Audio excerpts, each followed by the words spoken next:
To install Lumion View, we need two things: SketchUp and the Lumion View plugin.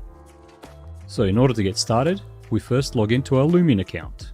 We do this by opening up the Lumion webpage and selecting My Account in the top right. After signing in, we see the welcome screen. Select the License Keys tab.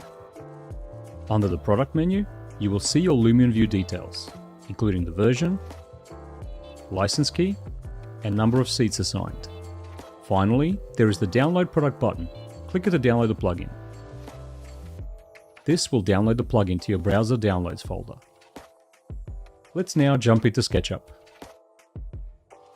Navigate to Extensions, and then the Extensions Manager.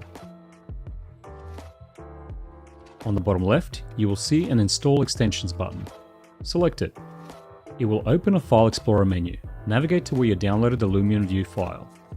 After it is installed, you should see a new ribbon on your toolbar with Lumion View. The second button from the left launches Lumion View.